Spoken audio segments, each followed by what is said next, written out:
नमस्कार। आज हम बात करेंगे एक बहुत ही दिलचस्प पहेली के बारे में। एक ऐसी पहेली जिससे हम सब कहीं ना कहीं जूझते हैं। संयम की पहेली। ये एक ऐसी दुविधा है जिसका समाधान हमारे प्राचीन ज्ञान में छिपा है। तो आइए समझते हैं कि ये क्या है। ये अनुभव तो हम सब ने कभी ना कभी किया ही होगा, है ना? कि जब हम किसी चीज को छोड़ने का पक्का इरादा कर लेते हैं, फिर भी मन बार बार उसी तरफ क्यों भागता है? ये एक बहुत बड़ा सवाल है और आज हम इसी का जवाब ढूंढने की कोशिश करेंगे। और देखिए, ये जो एक लाइन है ना, ये पूरी समस्या की जड़ को पकड़ लेती है। मतलब बाहर से तो हम चीज़ों को छोड़ देते हैं, उनसे दूरी बना लेते हैं, लेकिन अंदर मन में जो खिंचाव है, वो लगाव, वो तो वैसा का वैसा ही रहता है। और असल चुनौती तो वही है। तो फिर ये आसक्ति है क्या चीज? देखिए, ये कोई मामूली इच्छा नहीं है। ये उससे कहीं ज्यादा गहरी है। मन के अंदर तक जड़ें जमा चुकी एक चाहत। ये असल में उस चीज के लिए नहीं है, बल्कि उस चीज से मिलने वाले सुख के अनुभव के लिए एक तड़प है। और यही वजह है कि शारीरिक तौर पर दूर होने पर भी ये खत्म नहीं होती। अच्छा, तो अब जब हम ये समझ गए हैं कि असली समस्या आसक्ति है, तो ये जानना भी बहुत ज़रूरी हो जाता है कि हर तरह का संयम एक जैसा काम नहीं करता। असल में संयम को साधने के दो बिल्कुल अलग-अलग रास्ते हैं। तो चलिए इन दो रास्तों को देखते हैं। एक तरफ है हठ जनित संयम, मतलब जबरदस्ती वाला संयम। ये अक्सर किसी इमोशन या जिद में किया जाता है, इसीलिए ये सिर्फ बाहरी होता है और अस्थायी भी। क्यों? क्योंकि अंदर आसक्ति तो बनी ही हुई है।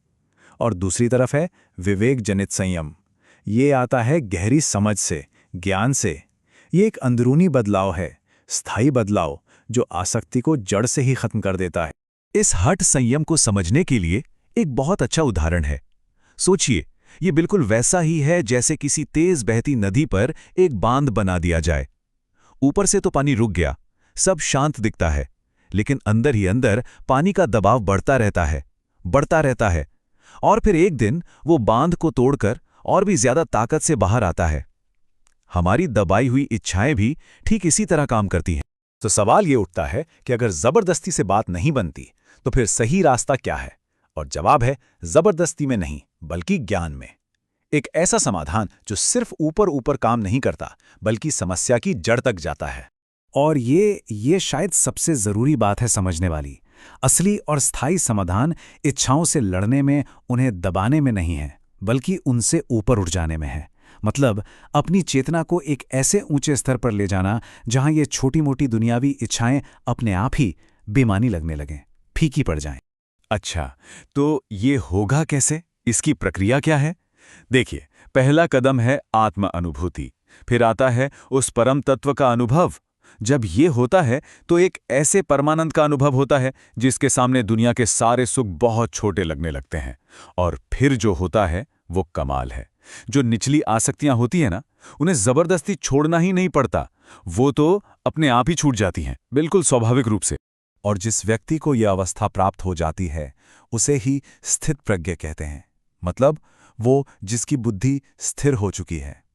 ये वो अवस्था है जहां मन पूरी तरह से शांत है, स्थिर है, और सारी की सारी आसक्तियां उस एक परम अनुभव में घुल चुकी हैं, खत्म हो चुकी हैं। तो आखिर में ये सारी बातचीत हमें एक बहुत ही बुनियादी सवाल पर वापस ले आती है कि असली आज़ादी, सच्ची स्वतंत्रता आखिर है क्या? क्या वो बाहर से खुद को जबरदस्ती रोकने में है, या फिर वो अंदर के ज्ञान से, उस आंतरिक बोध से, इच्छाओं के बंधन से ही पूरी तरह मुक्त हो जाने में है? ये एक ऐसा सवाल है जिस पर हम सबको सोचना चाहिए।